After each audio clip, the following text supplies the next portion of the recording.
6.2 confidence intervals. Confidence intervals for the mean.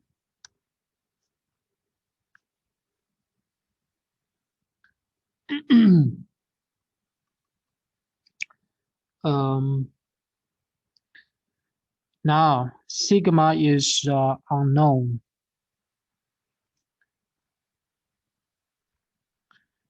Okay.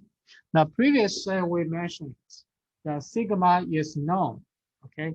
And for section 6.2, how about the sigma is unknown? Now let's take a look. If the distribution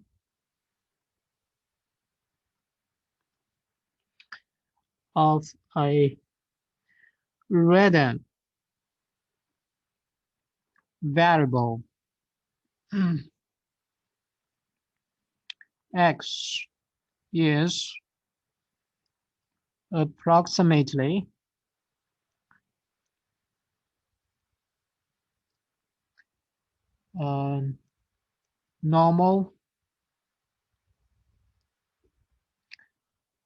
normal distribution, then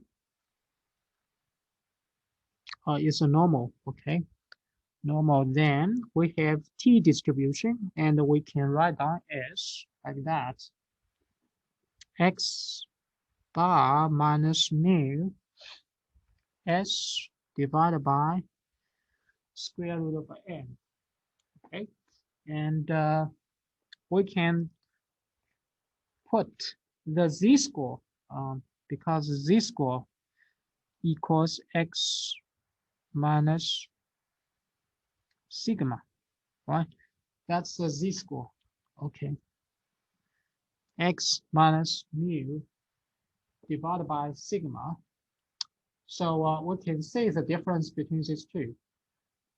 For the z, we know the sigma, okay?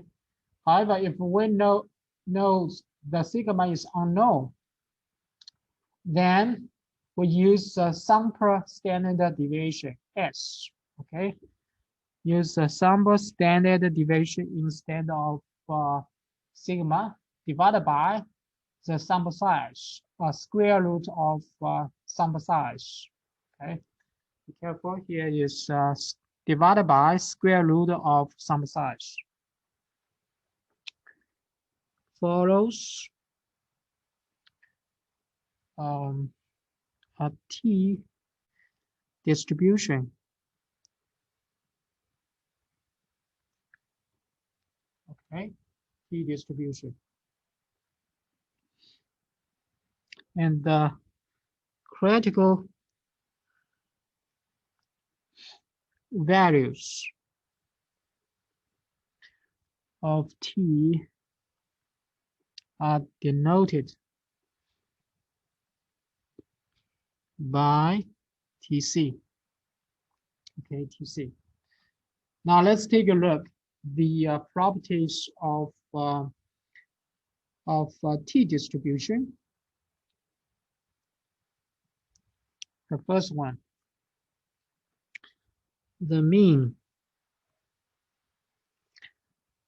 median, and the mode of the t distribution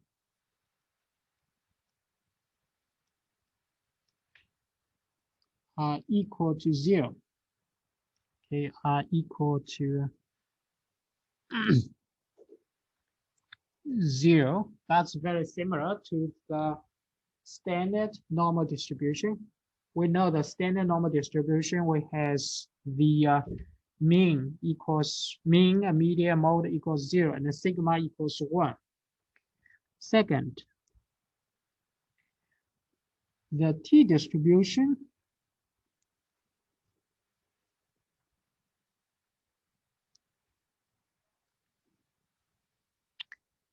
distribution is bell-shaped, just like a normal distribution, and the symmetric with um, symmetric about the mean. Okay. 3.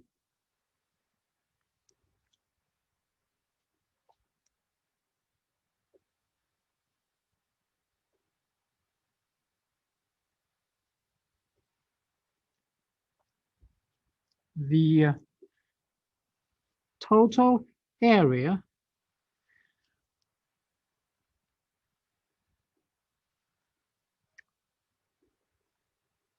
under the t-distribution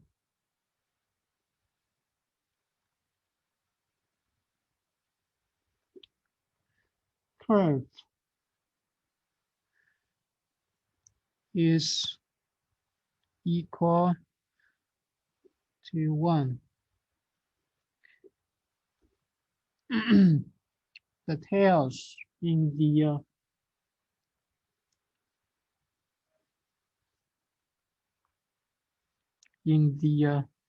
t-distribution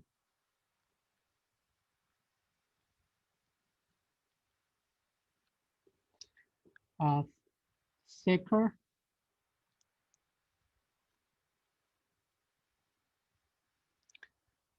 than those in the standard normal distribution.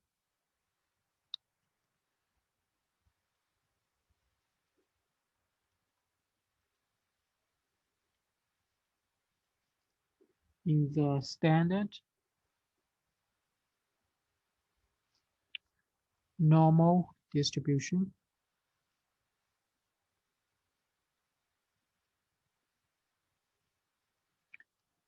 okay, and find the standard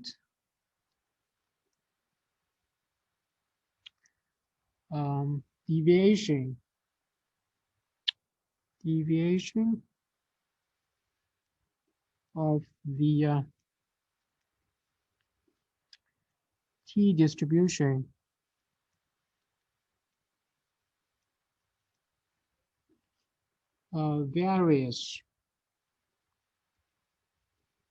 varies with the sample size.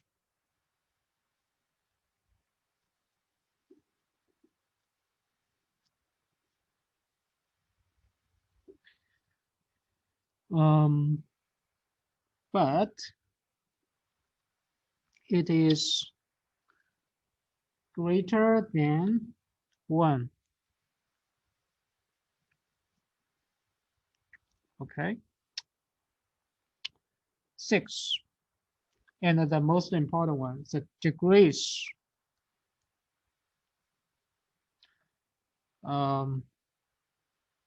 degrees of freedom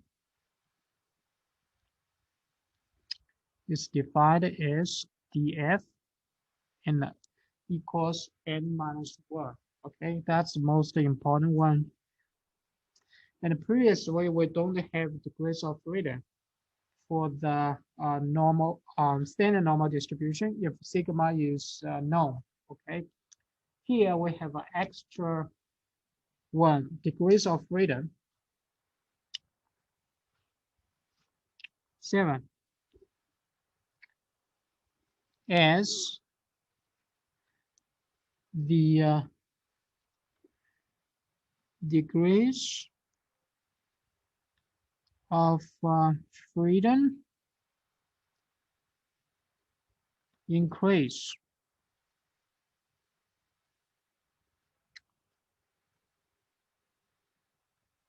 The t-distribution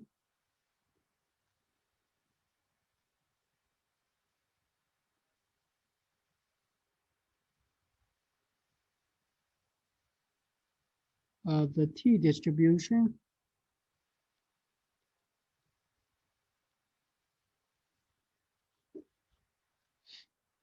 approaches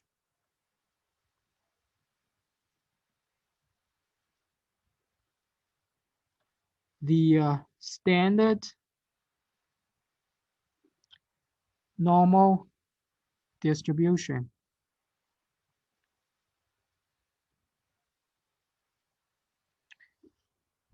Okay, now let's take a look the properties of t-distribution. We have 7 properties, and let's take a look. Let's draw a picture. Okay, gonna help you guys to understand. So we have t-distribution, and the curve should be bell-shaped.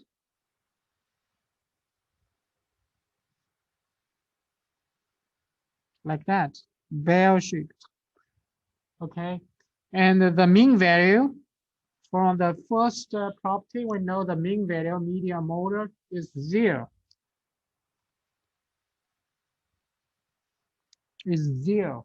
Okay, and is a symmetrical with respect to this vertical line, or with respect to the mean value 0.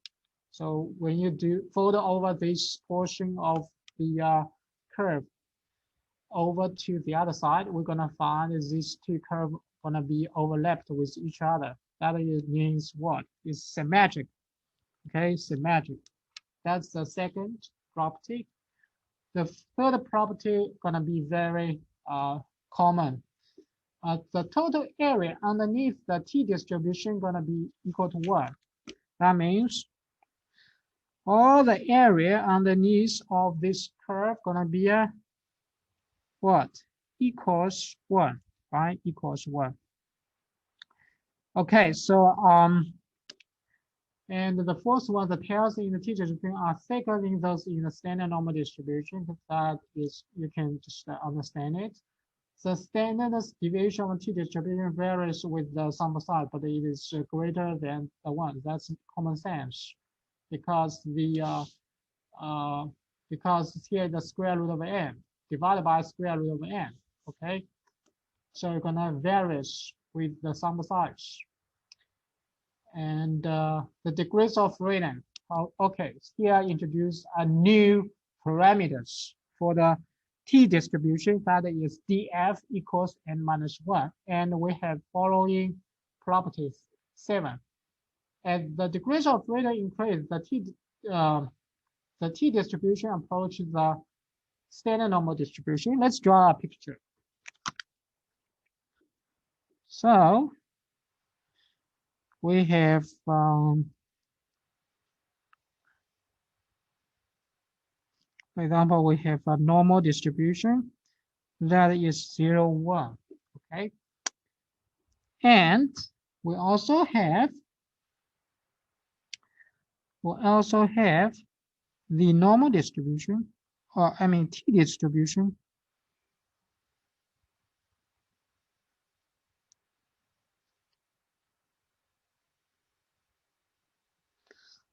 and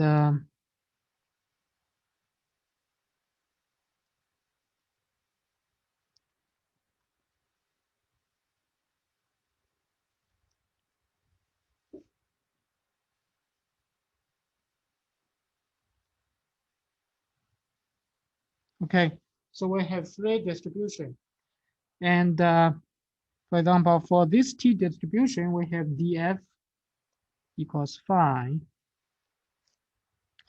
and for this distribution, df equals 2.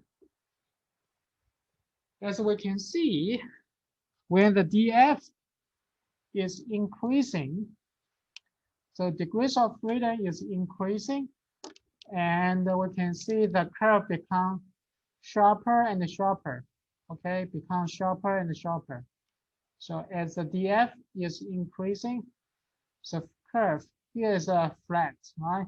So when the df increase, so curve should become sharper and sharper. Okay, that's the first property. And of course, When the curve becomes sharper and sharper, will approach the standard normal distribution, that is N01. Okay, so that's the property 7. Property 7. Any questions so far? No? Okay.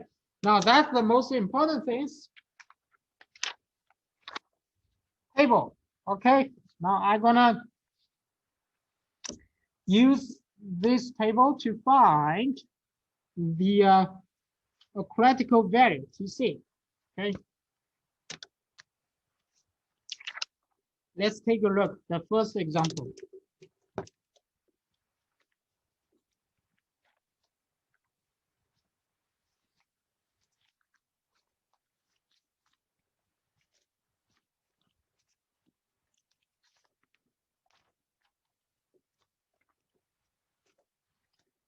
Find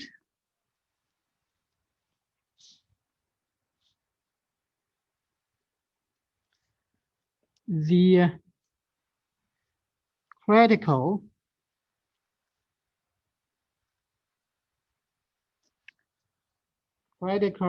value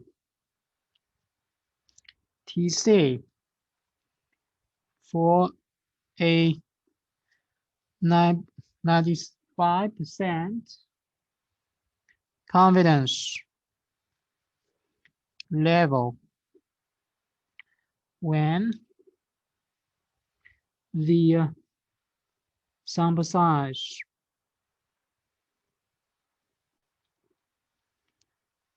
is 15. Okay, so from this problem, we can see is 95 confidence level. That means what? That means C equals 95% equals 0.95. Okay, that's what we learned from previous class. Confidence level, that means C equals 0.95. Okay, here, because the sigma is unknown, so we need a sample size. The sample size is 15. That means what? That means df equals n minus 1. That's what we defined before. Degrees of freedom. Right? Degrees of freedom equals n minus 1. N is sample size. Right? So we have what? 15 minus 1 equals 14. Okay? Equals 14. And again, we got these two important information. Now we try to find TC. How to find the TC? Let's check the table. In your table, you can see, I'm gonna draw the table roughly.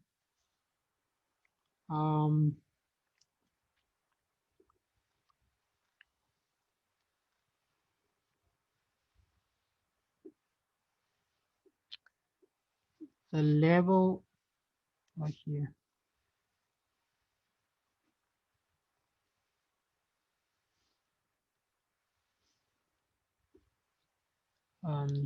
Here's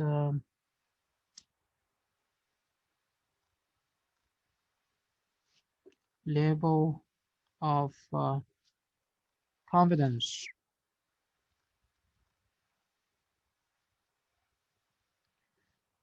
C, okay, C.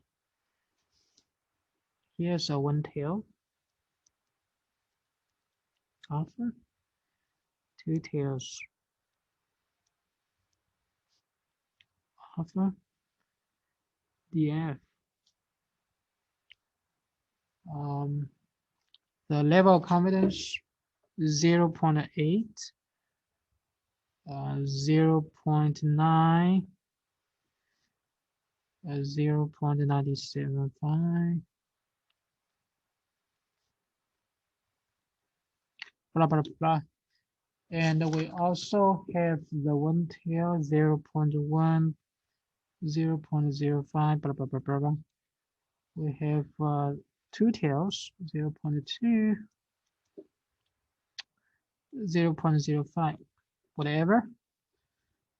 Okay, and we have degrees of freedom, 1, 2, blah, blah, blah, 13, 14. Okay, and for each value,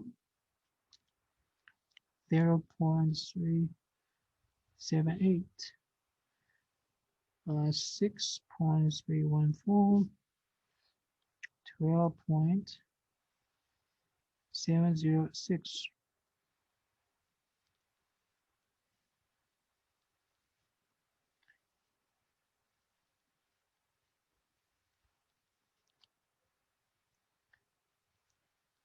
Okay.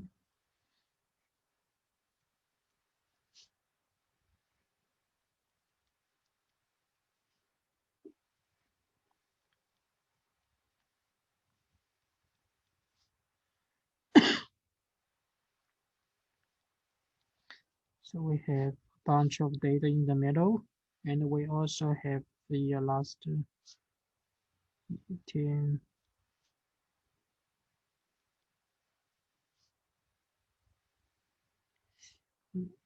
Okay.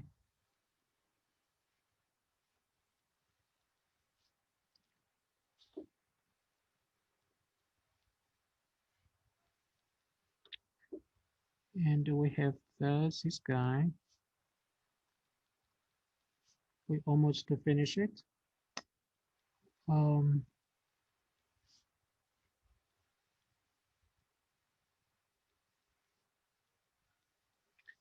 Okay, so we have this table, exactly like this one, right? Like this one, the table 5, right? Table 5, DF, the confidence level C here, okay?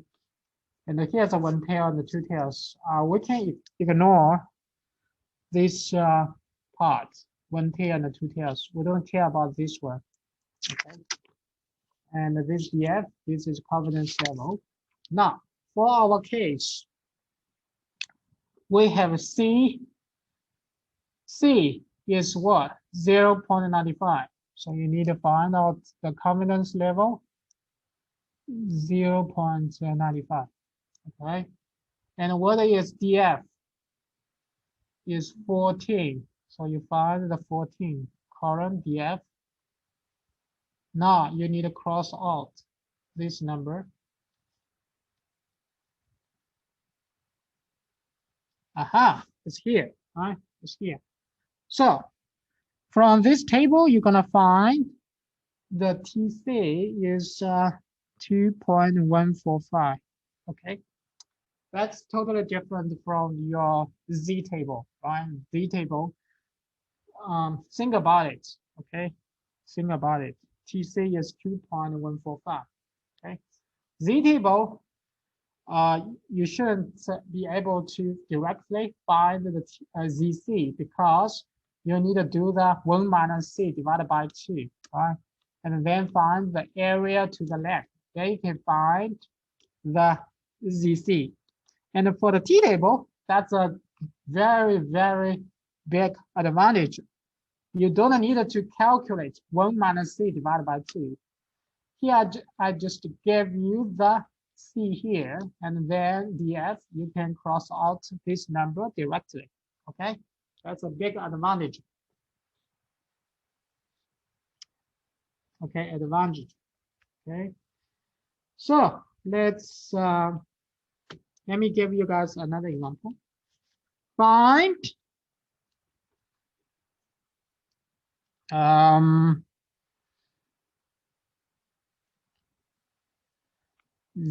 find the critical value TC for a 90% confidence level.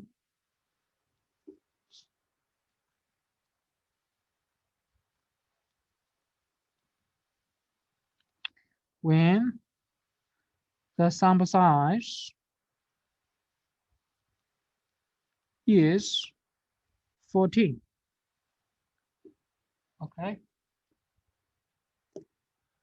Try it. I give you guys 1 minute. I think it's gonna be very easy.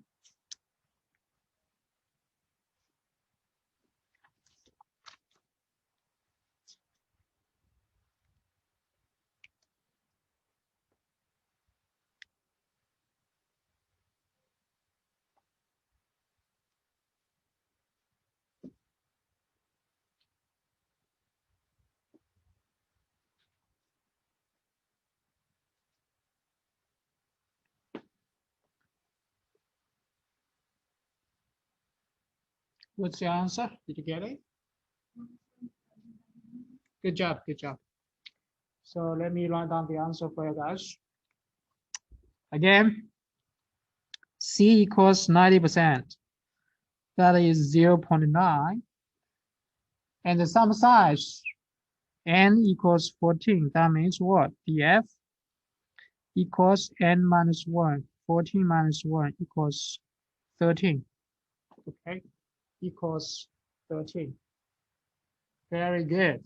Now we got these two important parameters. One is 90%, that means 0.9. Another one is 13. Be careful, here is N minus 1, df. So it should be a 14 minus 1, 13. So 13 is here. Okay, and then cross out this number, gonna be a 1.771. Okay, so TC equals 1.771. Okay, now I'm gonna give you guys the last example. It's not too hard, right? TC for 99% confidence level when the sample size is 3. Okay, try it.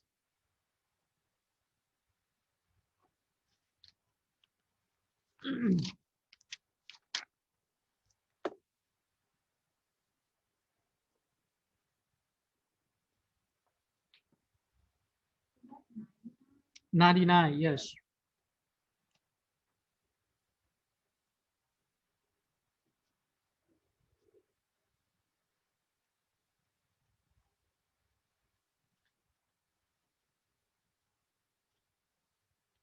Guys, please type your name in the chat. I'm gonna check your attendance. Thank you. Type your full name, okay? Type your full name.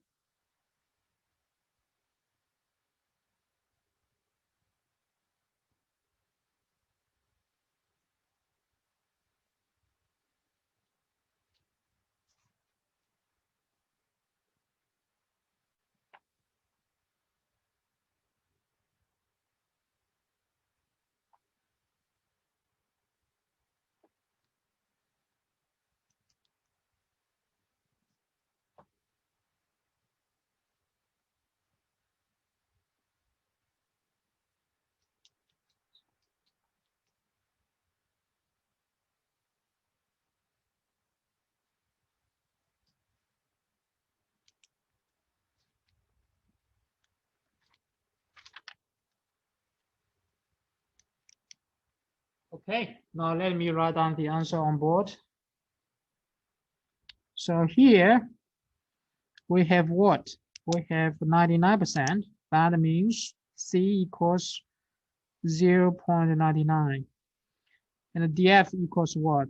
N minus 1, 3 minus 1 equals 2, right? Then we can find these two parameters from the table. So we have what? We have 2 here, and then 99, 0.9 is this number, right? So TC equals 9.925. That's it. That's it. Okay. I think it's a very beautiful word. As long as you find these two parameters, you can easily find the critical value for the T. And be careful, the DF df is about n minus 1. It's not n. Okay, that's the most important thing. I think some of you may forget it. Okay, so let's continue.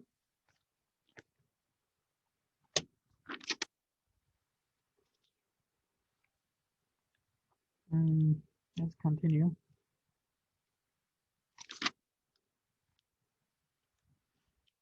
Constructing how to calculate the margin of error if sigma is unknown.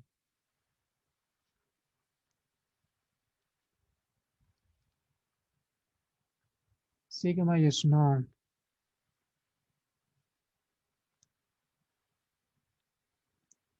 Okay. The formula for the margin of error is equals TC times S divided by square root of n. Okay, so that's the formula. And previously we learned margin of error if sigma is, here's unknown. If sigma is already known, we know the margin of error is what? Is ZC sigma divided by square root of n.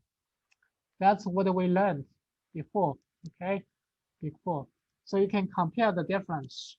Now we use the TC instead of ZC.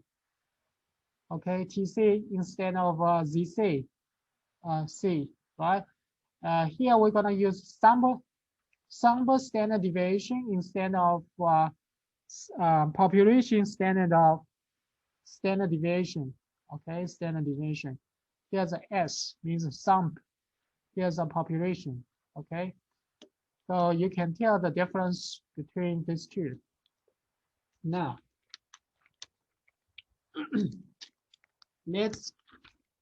let me give you guys the steps. Constructing a confidence interval for a population mean sigma unknown.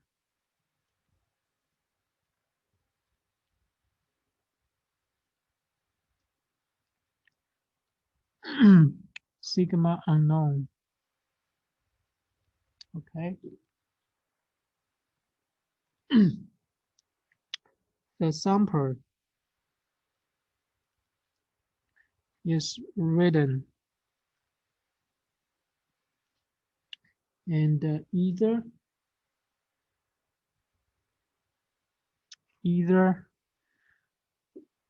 the population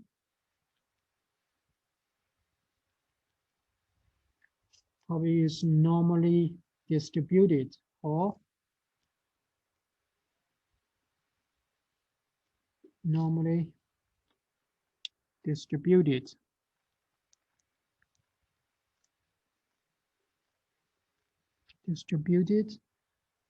Or n is greater than 32. Find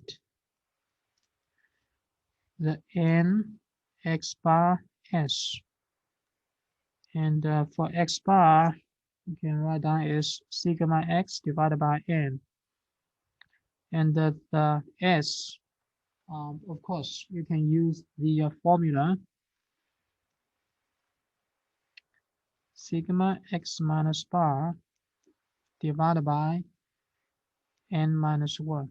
Okay, so that's the formula we learned at the beginning of this semester. I wish you guys still remember it. We use 5 steps, right? We list all the numbers and construct a table and find the summation of the square of this square, right? And then divide by n minus 1 and do the square root. I wish you still remember it. If you forget it, please check your old notes. Okay, old notes. We have a bunch of examples to show you how to find the sample standard deviation. 3. Identify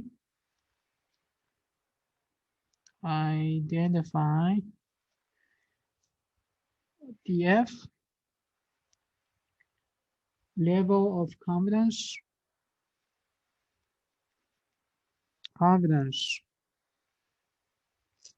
C, and the critical value TC,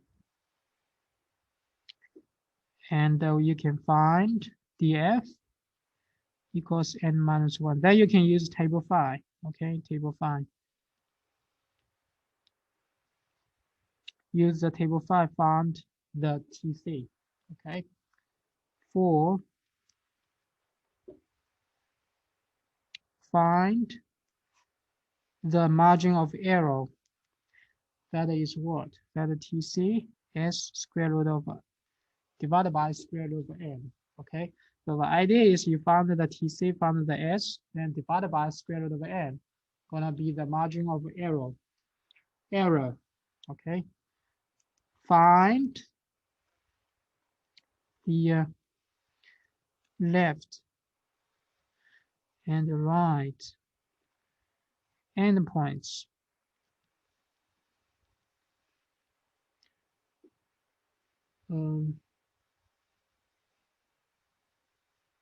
Okay, and the left endpoint gonna be x bar minus e. The right endpoint x bar plus e. Okay, and so the interval is very similar like we did before. X bar minus e less than x bar plus e. Oh, sorry, it's a mu. Okay, so that's the confidence interval. How to construct a confidence interval, just like we did before, right? We did the sigma is already known. For the sigma already known, we just use the formula like that, right? Find out ZC and sigma, and then find the left endpoint, right endpoint. We construct the confidence interval like that too. Okay, so the difference is here we need to find TC and S, right? And in the previous section, we need to find ZC and sigma, right? So that's the difference. Now, let's take a look at the examples. Okay, the examples. The first example going to be here.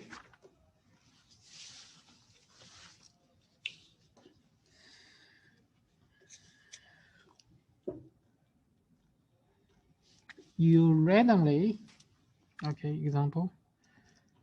You randomly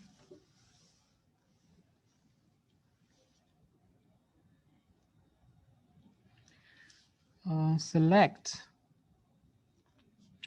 16 coffee shops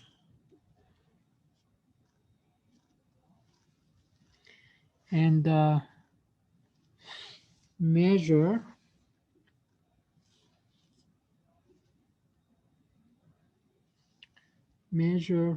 the temperature of the coffee sold at each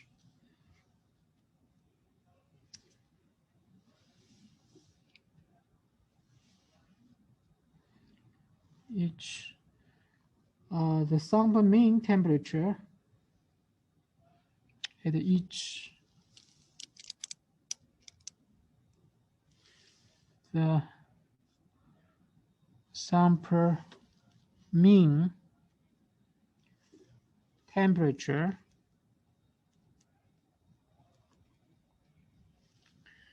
is what? Is 100 Fahrenheit with a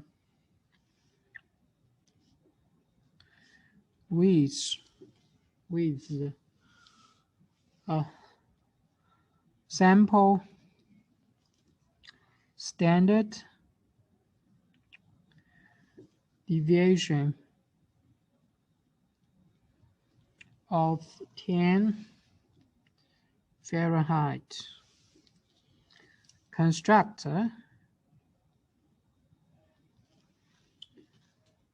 a 95 confidence interval for the population mean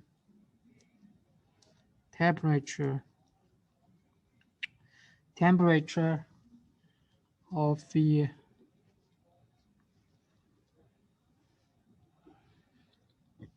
coffee sold. Assume the temperatures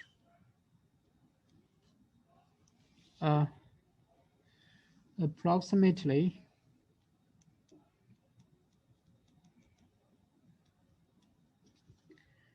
normally distributed. Okay, so let's take a look. This guy here is very clearly we want to construct a 95% confidence interval. Right, so that means we want to calculate this guy. Right, calculate this guy.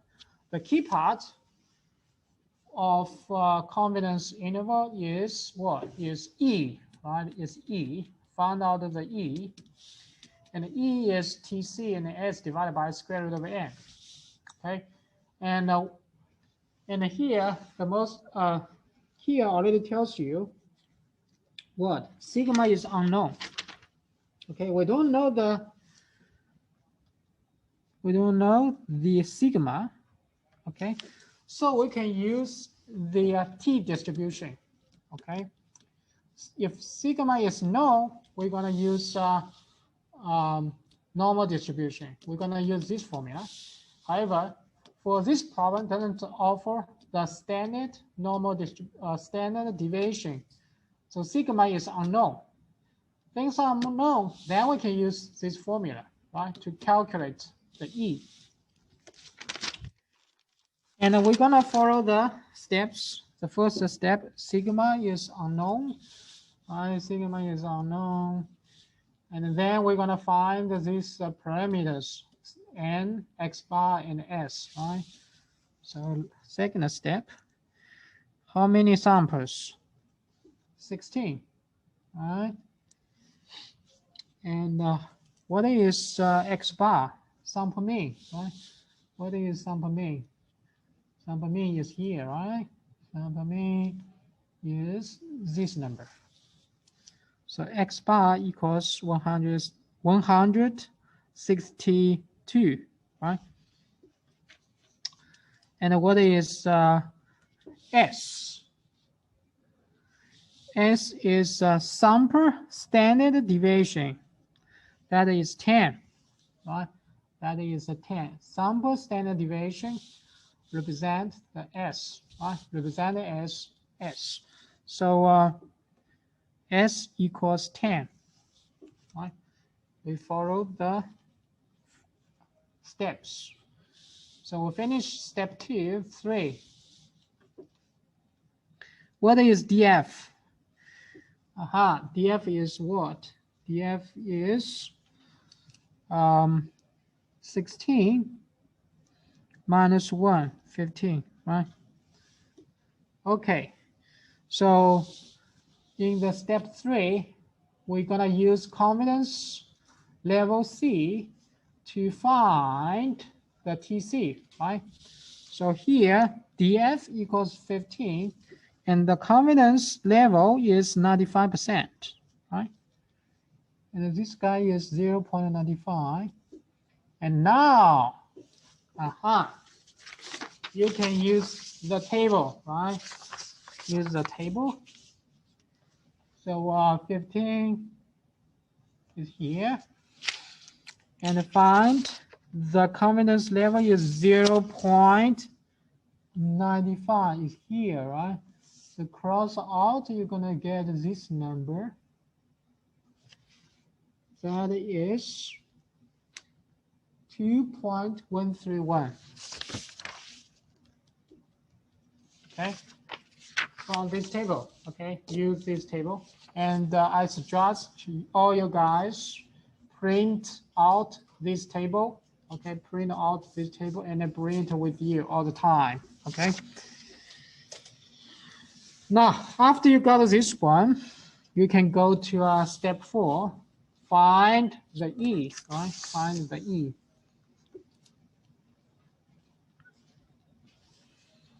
Find the E. That is TC S square root of N. TC is 2.131. S, that is 10 divided by N. N is 16. Okay. I don't put the 15. 15 is degrees of freedom. Okay. N is 16. Be careful. So we have what? We have 5.3, right? 5.3. Use your calculator and you're gonna get this number. So now you can have what? The left endpoint is what? Is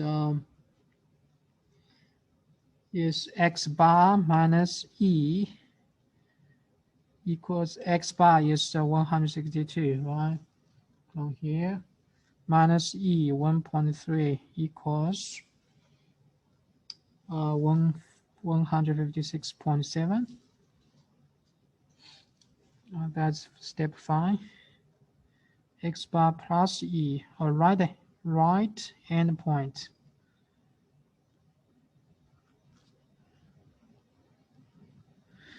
And X bar plus E, right?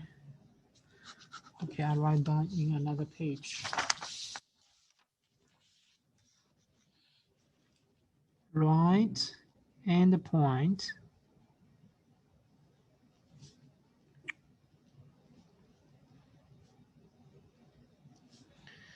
And this guy is gonna give you 167.3. Okay, so you can write down the confidence interval.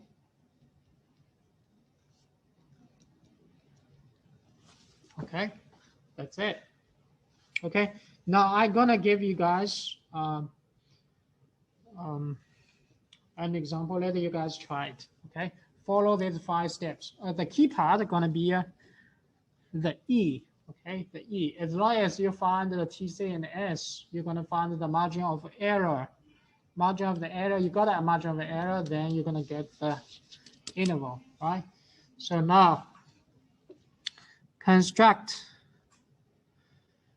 Here, previously is 95, right? I changed the 95. Out of 100, right? What did you say? Could you see that again?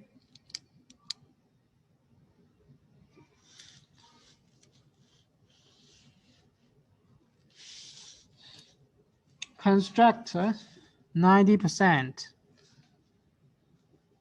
confidence intervals. Blah, blah, blah, blah, blah. The same things. Just change the 95% to 90% and follow the steps. Try it by yourself. Okay.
Follow these 5 steps. Follow these 5 steps. 5 steps. Okay, step by step. So sigma is unknown, so you can use this one and find the parameters and then calculate the TC. After you calculate the TC and you calculate the E, okay? So just follow the steps like I did.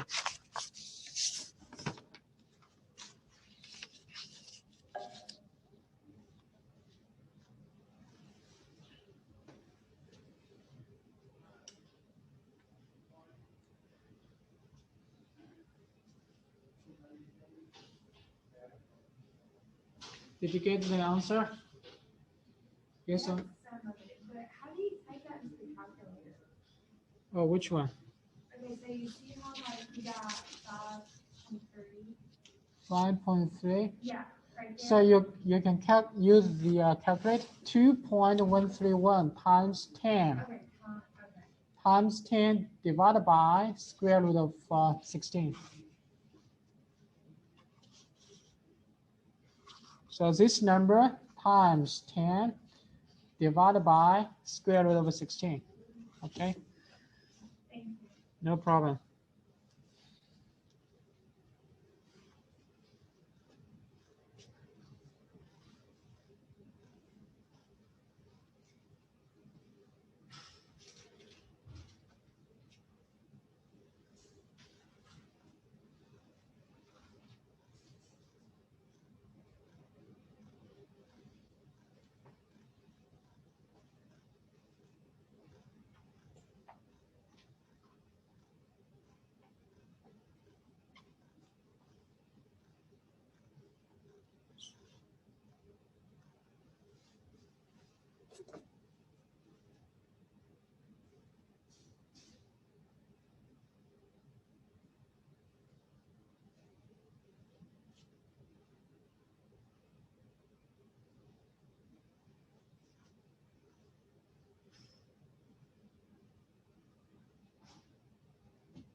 Okay, I'm gonna write down the answer on board since I don't have much time.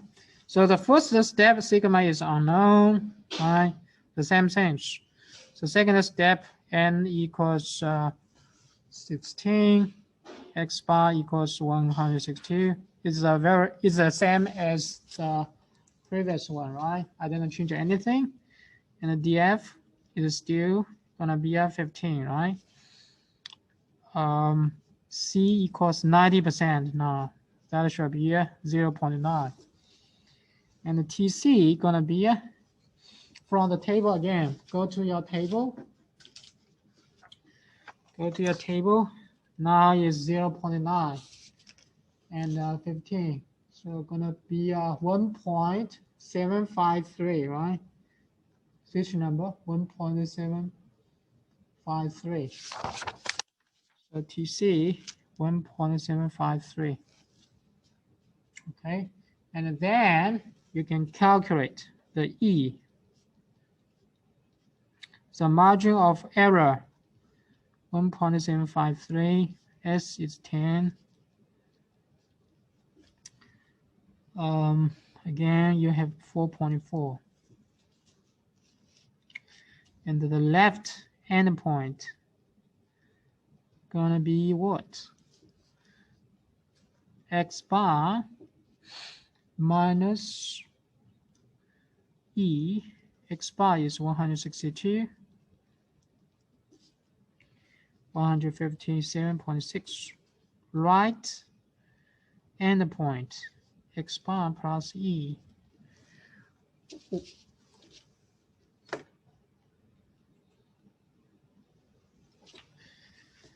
One 162.4.4, 160.4. So the mu, the confidence level, is this guy. Did you get it? Yeah. Good job. Good job. I was one off. I put 166.38. I didn't round it, but I think. You're right. You're right. All right. Should be okay. But it's based on the requirements from the my lab statistic. If it requires one decimal or two decimal. Yeah, normally it says around it. Okay. Great. Great.